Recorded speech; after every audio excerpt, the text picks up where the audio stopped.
Beedle-dum-dum, beedle-dum-dum, beedle-dum-dum. There was a turtle by the name of Bert, and Bert the turtle was very alert. When danger threatened him, he never got hurt. He knew just what to do.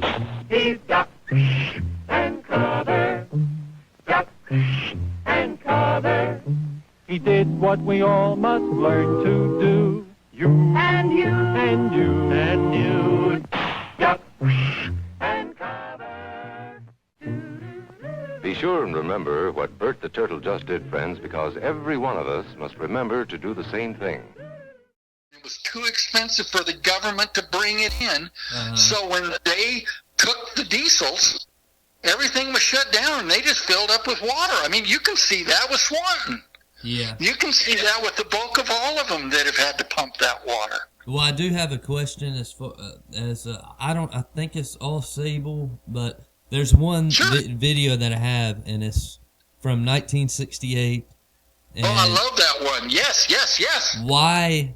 And this is I've always wanted to ask this question. Why was the site in that good a shape with the power on and everything 3 years after decommissioning? Well, number one is I'm not sure it was commercial power had been turned on, because if it had commercial power, or they were utilizing the diesels. Now, if you go to the reutilization plan, there's also some other documents there. You will see where the Atlas F and the Titan I diesels went. Mm-hmm. The bulk of them went to Southeast Asia, obviously Vietnam, because it was just kicking on. Right. Some of them went to the Philippines for our bases there, whether it be Subic Bay or whether it been Anderson Air Force Base there. I mean, and that's a good question, but I mean, was it pristine? I had always heard the stories that the Plattsburgh sites were the most pristine, but they also collected the most water. If you looked at some of the real heavy-duty construction photographs for Plattsburgh, I mean, what always amazed me was the solid rock they had to do. Yeah. I mean, it only gave them about, I love the pictures looking around the launch control center. I mean, my God, it doesn't look like they had 2 feet to spare before here's the solid rock and here's the center. I mean, it was impressive. Okay?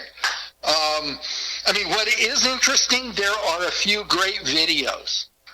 This was another clip. I can't think of Zuckerman. He was the U.S. Air Force Chief of Staff. No, he was the Secretary of the Air Force. And you can see him going around all of those sites. And that is him, by the way. I do know that. But it's just impressive. It is so impressive to see, I mean, how all of that had to come together with all of that water infiltration. I mean, it's just, that's unbelievable. But, you know, as for the, you know, that it just started leaking that's not true. I mean, look, Roswell, New Mexico is an arid area of the country, the southwestern United States. We don't average 8 to 10 inches of rain annually. Yet we have some of the highest water tables, and 8 of the 12 sites are flooded. Right. Well, it's another thing that if Lincoln flooded that, why didn't Live Oak flood that quickly? You know. I mean, I can tell you that I think one of the reasons that you know, the Lincoln site didn't was that when I was a kid, after graduating from military school in Roswell, I'm at the University of Southern California in LA. And this is the first year out of military school. So, you know, of course, my best friend and I went to military school, and then we've got to go up and check them out. We don't know where none of them are. Right. Right. Okay. We didn't have the internet back then to help us out. Yeah. But what I do remember doing, and it worked, and I'll tell you, and it's a funny little story. We left Los Angeles. We got up to Sacramento. We went to Live Oak first. Got into Live Oak. It was pretty late. And it worked in the past for me. When I wanted to find sites, But keep in mind, this is going back 35, 40 years, okay? I would go to the first bar or tavern in town, okay? And normally sitting at that bar was going to be one of three people. Either there was going to be somebody there that built them, operated them, or salvaged them. Yeah. And every time it worked. See, I don't think you could do that today. No. Because there's not going to be that many around that built them, right? Or operated them, or even salvaged them. Even salvaged. Maybe explored them. Okay, I'll give you that. And talking with the guy there at the bar, you know, of course, let me buy you a drink. You know, tell me what you know. He says, well, go up here to the light, make a right, go down here. Right. You know, he tells me exactly where to go, right? So we're laughing. And, you know, God, it's late. You know, we're sleeping in the truck. Get out, go to the sites, right? Check it out. It's full of water. They got the real nice houses. It looks just like those aerials that all the drones take of it. I mean, and if you look over the hill, you'll see that big, I call it a lake. It's really more like a pond, but you can see it is. It's just the water is that high there. Right. Okay. And then, I mean, it has been flooded forever and a day. And you see the large tree in the center. Yeah. And I mean, just like I wrote you. Right. Go pull. I think there's a copy of it you can watch for free on YouTube, A Gathering of Eagles. When it shows the helicopter coming in, you will see the tree. There is not a site like it of all of the 18 Titan 1 sites. Okay? You're not going to...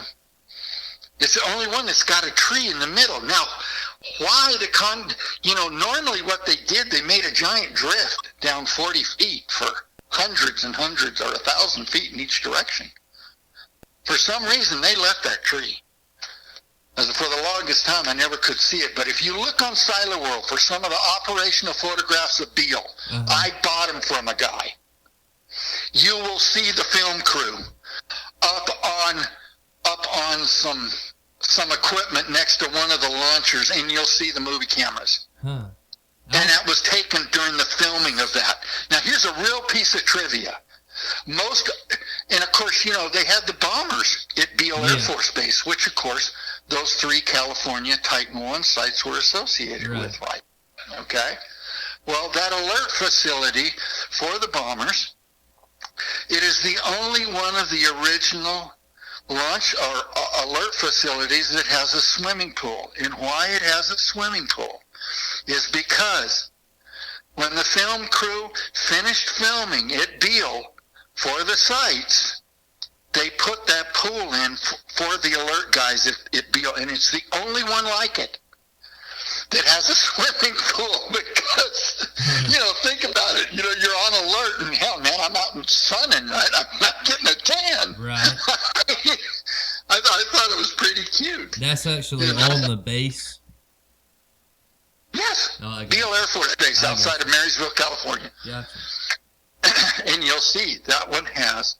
But a lot of people, they don't know the story, okay, of why that particular site had a swimming pool associated with the alert facility. And the reason being is because it was predominantly used for the filming. Right. And so the production company put that in as a gesture. That's pretty awesome. To go with the tree, Exactly. As far as the tree, I don't know that I've seen any operational photo of any site that wasn't graded with gravel. I don't know that I've ever... yeah, you'll see all of that. But when you watch A Gathering of Eagles, you will see the B-52s flying over Live Oak. You're right there, and there's the tree. That's awesome. You're like going, I know that site. Do you think that's the only operational site that had any sort of vegetation at all on it? Well, I think. Look, after all the sites were finished, I mean, just like the Walker sites. I mean, pigweed goes crazy here. Yeah. The wind blows it in. I mean, you know. But as far as any trees, I haven't seen any. Like, as far as I think that's the only one I have ever seen. That's pretty awesome. And I'm not too sure how that really was left there, given what they were up against. I mean, I just find that amazing because you see the two escape shafts.